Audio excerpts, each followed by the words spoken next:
Welcome back to Outdoors with the Morgans. It is starting to warm up again, which I'm not a big fan of, but out here in the woods it's pretty nice.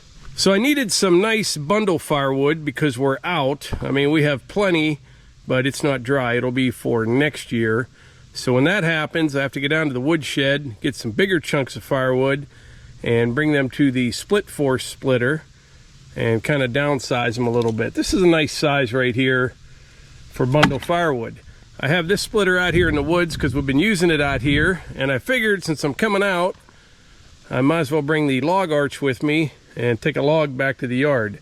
This thing right here, handy as a pocket on a shirt. Doesn't take long at all to hook up, and the way I have it rigged right there, it's completely suspended off the ground, so I'm not digging any mud into the bark or anything like that. That's a nice cherry log right there, saw log. Not real big, probably 15, 16 inches in diameter, but has some real nice color to it. This will look nice. As you can see, I just realized something, and this was not intentional, I promise you that, but it seems to be all the blue equipment is out here in the clearing, and all the orange equipment is back over there in the wood yard. I should bring old Blueford out here in the high boy. We'll call this the blue yard. Have the blue yard and the orange yard.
That is a beautiful thing right there.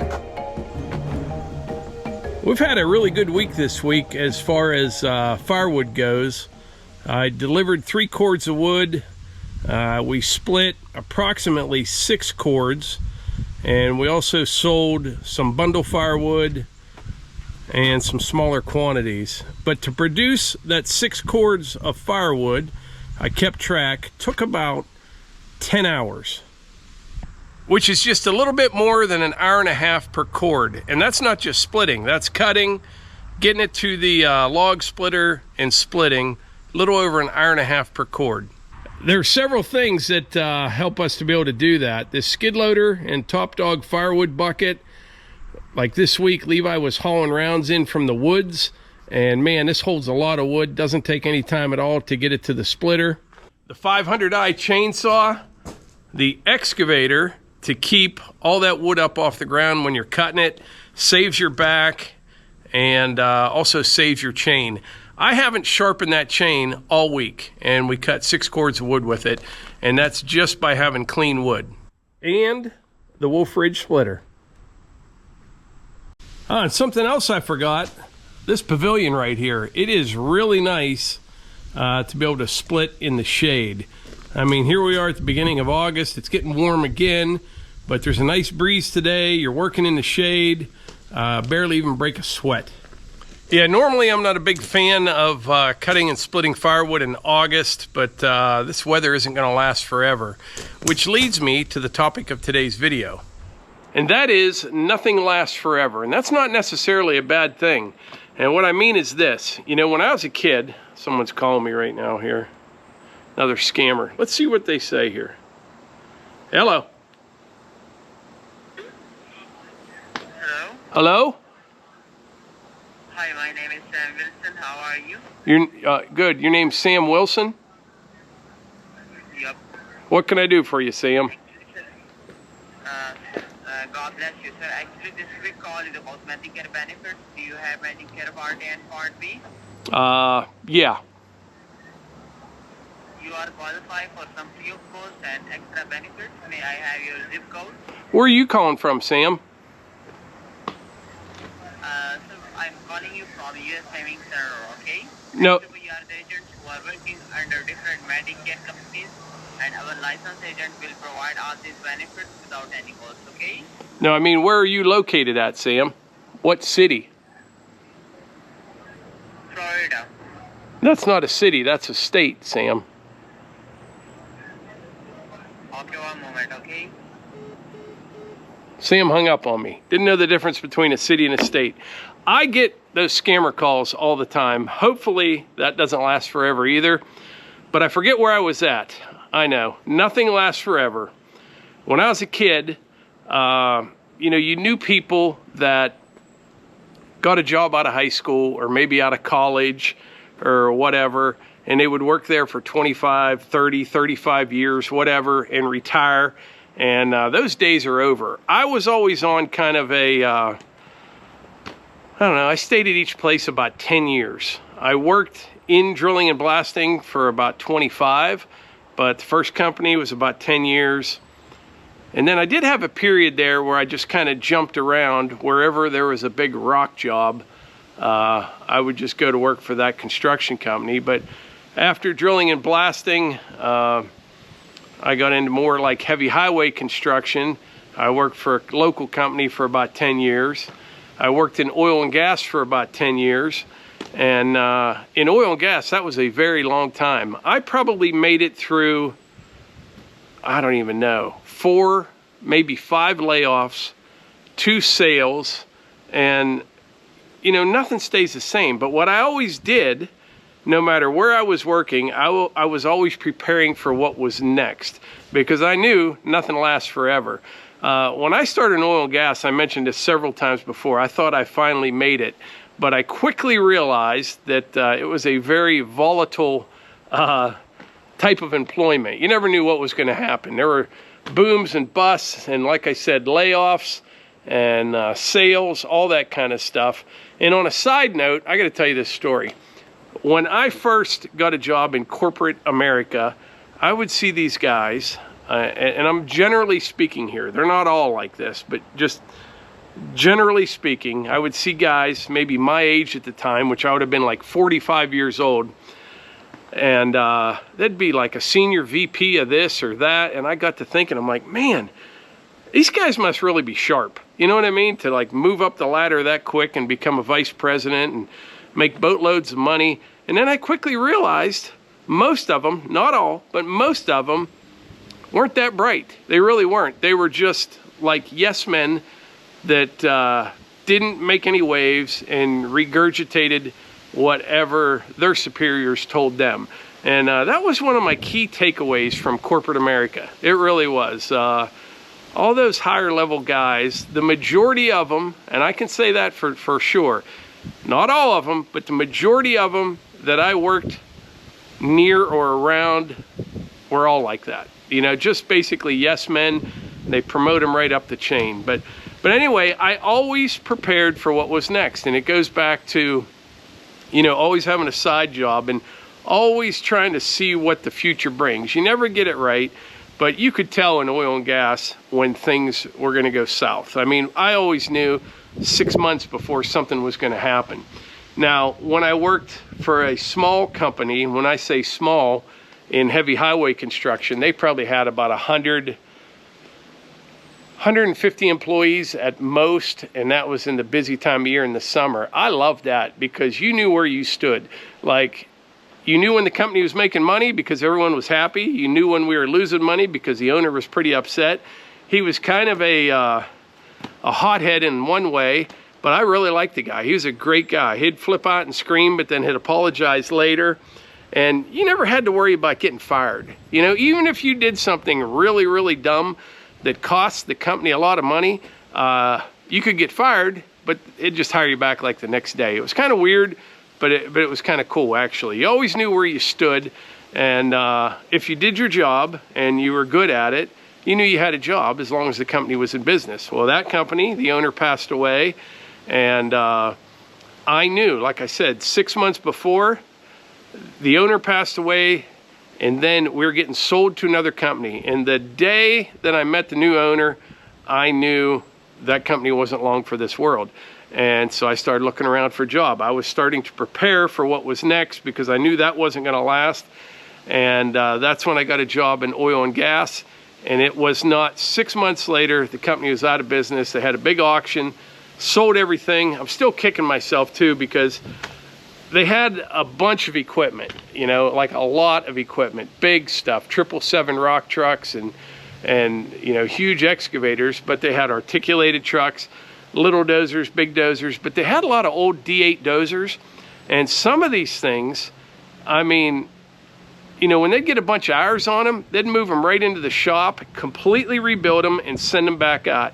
Might be like an old D8H or a K model. Didn't look the best, but completely rebuilt. And I found out later, I didn't know when they were having the auction, some of those dozers were selling for, you know, like $7,000, $8,000.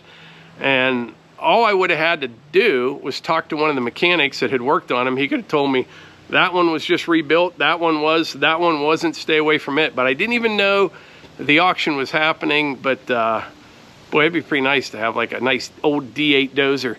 That is the best sounding tractor there is. Those old, can't remember if it's the H or the K model, but man, they sounded good. Wish I would have got one.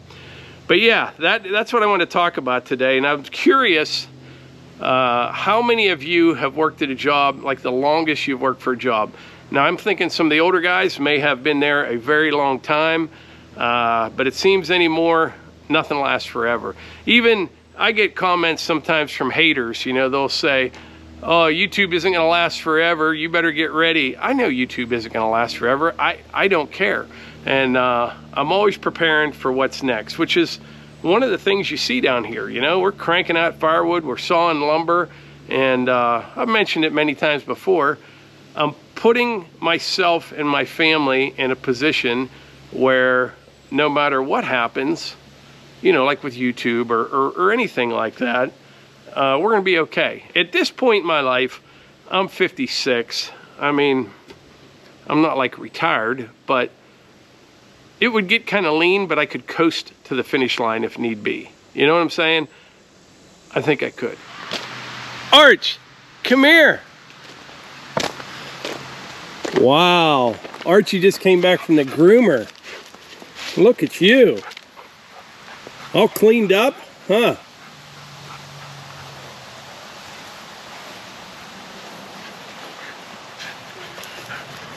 Looking good, isn't he? Yeah, looks real good. Nice and soft. All trimmed up. Yeah. Which one's next? Axel goes next. Axel goes next on Monday. Monday's his birthday, but no, he goes on Tuesday. Looking good, Archie. Huh.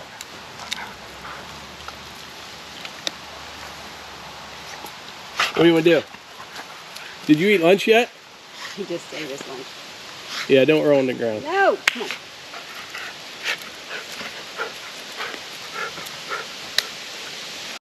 All right, it's getting late in the evening now, and I just loaded up the truck and the trailer, and I'm headed to West Virginia first thing tomorrow morning. I'll roll out of here probably about 5 a.m. and I need to get a bunch of work done down there to get ready for the shower house. So the next video, expect to see something from the cabin. But anyway, that's it for today's video. Appreciate y'all being here. Catch you on the next one.